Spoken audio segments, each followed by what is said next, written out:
Guys got me? Gotcha. All right, let's do it. All right, I guess I'll go ahead and start us off. Matt McGavin with Sports Illustrated. Going back at that Wake Forest game, how would you kind of grade out the defense? It seems like they had some good moments, but then they had some moments where they weren't playing the most gap sound and kind of had trouble wrapping up on tackles. Man, I'll grade those guys. Grade us out as a D. Wasn't great for us at all. Yes, like you say, we had some spurts, but playing in this league and playing against really good offenses, you have to bring your A game every week, and we didn't do those, especially at times in need when we needed to make plays. The third and 12 play, on the sideline where they had to review the play, we off the field at 7 points off the board. We do a good job of wrapping up the quarterback on one of the runs. That's 4 points off the board because now they kick a field goal. So, just things like that where we got a guy blitzing. He's supposed to be covering the running back. The quarterback's getting ready to go down. He throws it to the running back, and now he got a first down, and they score. So, little stuff like that it always adds up. And that's one thing we didn't do this past Saturday. We didn't do our job. We had guys trying to do other things that wasn't in call for that defense. We have guys that's supposed to blitz, and they're blitzing, and then they pop out, and if they stay in that gap, they may get that tip ball that's tipped on that first drive. So just little things like that, man, that we got to most definitely clean up in order to be a better defense. And right now, we're a D as far as my books from this last game. Hey, Brian, Michael McCann, Cardinal Authority. Kind of on that note, what do you think's the cause of it? Because as you mentioned, there's some good moments. What's the cause of one moment they're doing well, and the next it seems like they don't execute as well? And what kind of things can you do to correct that? Well, I think the one thing you got to just try to, you got to try to create those moments in practice to where it's chaotic. And because that's what happens in the game, in the game, it gets a little chaotic because motions and shift, they're going really fast, And we've always said when you're going against tempo teams, it's hard to kind of replicate that, that tempo. And, so we're trying to create it as best we can within that. And so putting them in tougher situations to where, they understand, hey, I got to focus. I got to focus on my key, my reads. And I think that's one thing. It's just a lack of focus at times to when they get tired sometimes. And we got to continue to get better with that. Hey, Brian, Megan, kind of building off of the last two questions. It doesn't quite feel like it, but when you look at the numbers, kind of with the metrics and pretty much any category, rushing defense, passing defense, it seems like they've taken a significant dip from last season. Why do you think that's the case?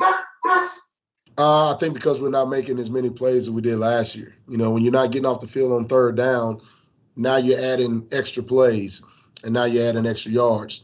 So if you're not getting off the field on third down, you can continue to play more plays, and now your numbers most definitely will continue to dip, because you're playing 80-some-odd snaps as opposed to some games last year, you're playing 60-some-odd snaps. So now the yardage most definitely will be down. So if you can't get off the field on third down, you're adding more plays, and you're giving the offense another opportunity to score, whether it's touchdowns or field goals. So if you can't get off the field on third down, you're going to see any defense in the country that can't get off the field on third down, their numbers will dip drastically if you can't get off the field because you're playing more plays. Hey, Brian, Michael again. You're going to see another great offense this weekend. When you look at Virginia, obviously Brennan Armstrong can throw it around. What's the biggest challenge? Obviously, I would lean to say their passing attack. Absolutely. He does a really good job of finding open receivers, puts the ball on the money. He does everything that you want a quarterback to do. Pulls it down and runs when he needs to. But he's like a surgeon out there at times, man. You sit there and watch him, averaging over almost 400 yards a game, throwing the football.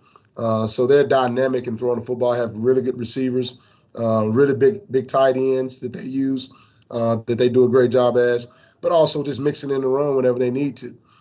There's so many different formations and personnels and shifts and motions. They do a lot to try to, mess with your eyes. And that's one thing we've harped on this week is making sure we keep our eyes on the key and just doing our job, and the rest will take care of itself.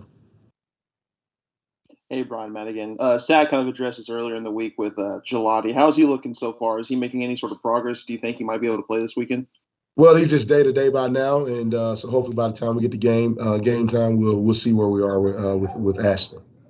Kind of building off of that, in case he's not a go, How do you feel with your current personnel about the ability to try and get pressure on Brennan Armstrong, knowing how well Virginia spreads the ball out around the field? Yeah, well, we got what we got. We can't go out in free agency and pick up, Von Miller or somebody like that. But we got what we got, and I feel fine with the guys we have for sure. We have to do certain things and move some guys around here and there just to, be able to help with that. But I think we'll be fine this weekend. Brian Michael again. Monty's been out now for over a game. What's your impression about how the guys have stepped up in his absence? I think the guys are trying to do their very best, in Monty's replacement. I mean, you're replacing the kid that's been in this defense for 2 years, that's made so many plays for us, whether it's in the passing game, the run game, rushing the quarterback. He's made a lot of plays, and it's very, very hard to, replace a guy like Monty, and we most definitely miss him dearly. But I think our guys are trying to step up collectively and, do a better job of making plays and making the adjustments. And our other guys around, not just that position, they're trying to step up and make more plays and do their job exponentially. So I think they're doing a good job with that. Hey, Brian Madigan. Considering the Virginia offense is so one-note, they put so much emphasis on the passing game and don't really have that much of a dynamic running game.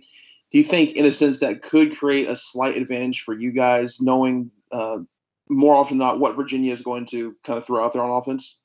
Well, I don't think so, because they have scholarship players just like we do, and when they go against whoever it is, they put up 30 on Miami, and Wake. I thought Wake played them pretty well and did a really good job of stopping them inside the red zone. That's why they missed a couple of opportunities on 4th down. So, but they create a lot of problems for anybody that they play, and so I wouldn't say an advantage, but yeah, it kind of lets you know a little bit of kind of some of the things that they want to do, and it kind of lets you hone in game plan wise and player wise on, hey, these are some formations, these are some tendencies that they have, and hopefully they'll let us play a little bit faster. We can lock in on our keys and the game plan, what we're trying to get accomplished.